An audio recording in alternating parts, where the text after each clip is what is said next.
আপনারা দেখছেন political science Bangla, আর আমি সঙ্গে রয়েছি SRH নিশান। আজকের ভিডিওর আলোচনার বিষয় হোয়াট ইজ স্টেট, যার বাংলা অর্থ হচ্ছে রাষ্ট্র কী। রাষ্ট্রবিজ্ঞানের আলোচনায় রাষ্ট্র শব্দটি কিন্তু বারংবার আমাদের আলোচনায় আসে। তো প্রথমেই আমাদের জানা দরকার যে রাষ্ট্রের সংজ্ঞাটা কী। তো রাষ্ট্রের সংজ্ঞা দিতে গেলে আমরা প্রথমেই যে কয়েকটি বিষয় পাই সেগুলি আমরা এখানে আমাদের বোর্ডে দেখতে পাবো। প্রথম যেটি আমরা দেখতে পাই সেটি হচ্ছে তার একটি জিওগ্রাফিক্যাল এরিয়া, তার সাথে নির্দিষ্ট জনগণ, তার সোভারজিনিটির কনসেপ্ট এবং সংবিধান। আমরা যদি এটিকে ব্যাখ্যা করি তাহলে প্রথমে আমরা দেখব যে রাষ্ট্রের প্রথম যে উপাদানটি প্রয়োজন সেই প্রথম উপাদানটি হচ্ছে একটি জিওগ্রাফিক্যাল এরিয়া।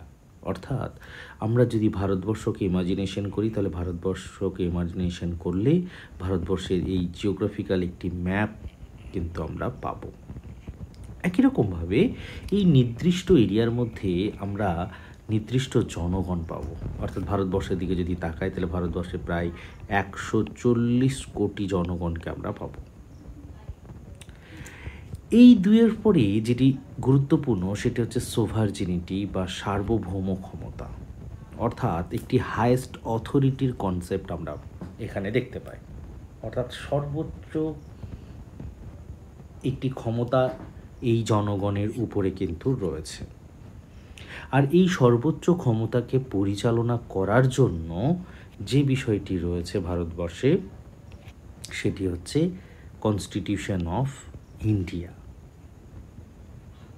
অর্থাৎ একটি রাষ্ট্রকে রাষ্ট্র হিসেবে নিজেকে তুলে ধরতে গেলে মোট 4টি এসেনশিয়াল এলিমেন্টের প্রয়োজন পড়ে। তার মধ্যে প্রথম হচ্ছে জিওগ্রাফিক্যাল এরিয়া, তৃতীয় হচ্ছে পিপল বা জনগণ, 3 নম্বর হচ্ছে সোভারজিনিটি বা সার্বভৌম ক্ষমতা, আর 4 নম্বর হচ্ছে কনস্টিটিউশন বা সংবিধান। অর্থাৎ এই 4টি উপাদানের সংমিশ্রণে, অনিবার্য উপাদানের সংমিশ্রণে যে ধারণা সৃষ্টি হয় সেটিকে আমরা রাষ্ট্র বলে উল্লেখ করেছি। তবে মাথায় রাখতে হবে রাষ্ট্র একটি ধারণা, রাষ্ট্রকে কিন্তু চোখে দেখা যায় না। রাষ্ট্রের একটি জিওগ্রাফিক্যাল এরিয়া আছে ঠিকই, কিন্তু রাষ্ট্রকে কিন্তু সেভাবে চোখে দেখা যায় না। তাই এই প্রশ্নের উত্তর যদি কেউ প্রশ্ন করে যে রাষ্ট্রকে কি চোখে দেখা যায়, তাহলে তার উত্তর হচ্ছে রাষ্ট্রকে আপাত দৃষ্টিতে দেখা যায় না, রাষ্ট্র একটি ধারণা। এই ছিল আজকের ভিডিওর আলোচনা।